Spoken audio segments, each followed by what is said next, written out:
অবশেষে নির্বাচন কমিশনের নির্দেশে সরতে হলো বাঁকুড়া বিষ্ণুপুরের বিতর্কিত এসডিপিও সুকমল কান্তি দাসকে।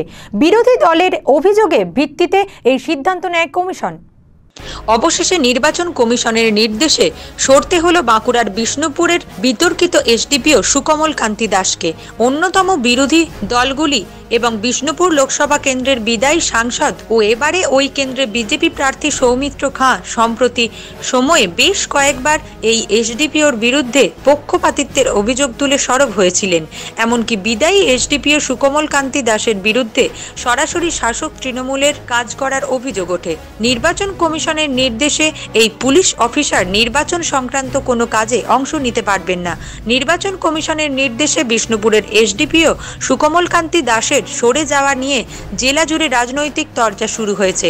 বিজেপি নেত্রী ও বিষ্ণুপুর লোকসভা কেন্দ্রের দলীয় প্রার্থী সৌমিত্র খাঁয়ের স্ত্রী সুজাতা খাঁ একজন সাধারণ মানুষ হিসাবে তিনি খুশি জানিয়ে বলেন, গত পঞ্চায়েত নির্বাচনে বিষ্ণুপুর মহকুমা জুড়ে সন্ত্রাসের আবহাওয়া তৈরি করে এখানে ভোট হতে দেননি। বদলির বিষয়টি নির্বাচন কমিশনের ব্যক্তিগত ব্যাপার বলেও এদিন তিনি দাবি করেন।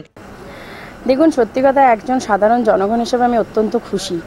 তার কারণ, আর এর বিষয়ে আমি একজন সাধারণ মানুষ হিসেবে আমার বলার কিছু নেই। তবুও একটা কথা বলতে চাই, এটা তো সম্পূর্ণ নির্বাচন কমিশনের ব্যক্তিগত ব্যাপার।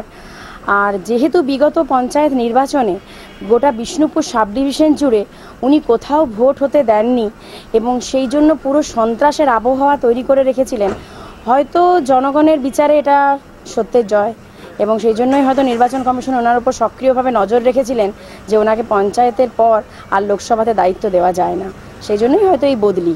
কিছু তো নিশ্চয়ই ছিল বিজেপির তরফ থেকে একটা প্রক্রিয়া, কারণ ব্যাপার মানুষের তরফ থেকে বিজেপি অ্যাকচুয়ালি একটা অভিযোগ বিজেপির কাছে বারবার এসে পৌঁছেছিল আমাদের দলের কাছে, যে উনি যদি থাকেন তাহলে কি আবার পঞ্চায়েতের মতো সন্ত্রাসের আবহাওয়া তৈরি হবে।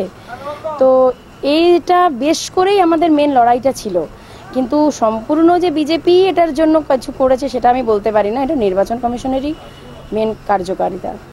বিজেপি নেতা অমর শাখা বলেন, উনি প্রশাসনিক কাজকর্ম না করে তৃণমূল জেলা সভাপতির মতো কাজ করছিলেন। এসডিপিও সুকমল কান্তি দাস প্রতিনিয়ত বিষ্ণুপুর মহকুমা এলাকার বিজেপি কার্যকর্তা কর্মীদের হেনস্থা করছিলেন। অভিযোগ তুলে তিনি আরো বলেন, বিষয়টি আমরা নির্বাচন কমিশনের নজরে এনেছিলাম।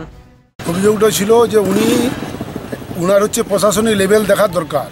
তার জায়গাতে উনি যেমন তৃণমূলের জেলা সভাপতি হিসাবে কাজ করছিলেন এবং গোটা বিষ্ণুপুর এলাকাকে ভারতীয় জনতা পার্টির কার্যকর্তার দিকে এমনভাবে হেনস্থা করার পরিকল্পনা, প্রত্যেকটা থানার থেকে শুরু করে প্রত্যেকটা জায়গাতে ব্যাপকভাবে বিজেপির কর্মীদেরকে উনি হেনস্থা করছিলেন। আমরা সেটা অভিযোগ জানিয়েছিলাম, কারণ উনি সরকারি কাজকর্মের জায়গায় তৃণমূলের হয়ে কীভাবে বিজেপিকে ঠেকানো যায় তার কাজেই উনি সবথেকে বেশি ব্যস্ত ছিলেন। আমরা অত্যন্ত খুশি যে ভারতীয় জনতা পার্টির কার্যকর্তারা মন খুলে কাজ করতে পারবে, কারণ বাধা হয়ে দাঁড়িয়েছে তো পশ্চিমবাংলায় তৃণমূলের সঙ্গে তো কেউ নেয়, একমাত্র আছে পুলিশ প্রশাসন।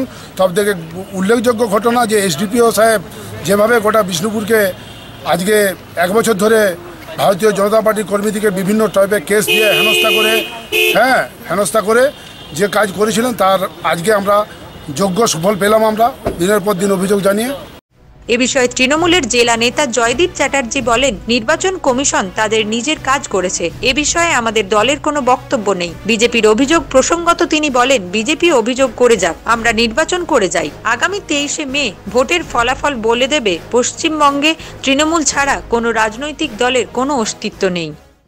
দেখুন, নির্বাচন কমিশনের মতো কাজ করছে, এটা আমাদের কোনো দলীয় ব্যাপার নয়, ঠিক আছে। যেরকমভাবে নির্বাচন কমিশন বলছে নির্বাচন কমিশনের কথা মতো সেভাবে হচ্ছে, এটা নিয়ে দলের আমাদের কোনো ব্যাপার নেই। বিজেপি তো সারা অভিযোগ করেই যাচ্ছে, অভিযোগ করে যাক, আর আমরা ভোট করে যাচ্ছি, ঠিক আছে। তো 23 তারিখের রেজাল্টে বাংলার মানুষ বুঝিয়ে দেবে যে পশ্চিমবাংলার বুকে তৃণমূল কংগ্রেস ছাড়া কোনো দলের কোনো অস্তিত্ব নেই। নিউজ রাজ বাংলা, বাঁকুড়া।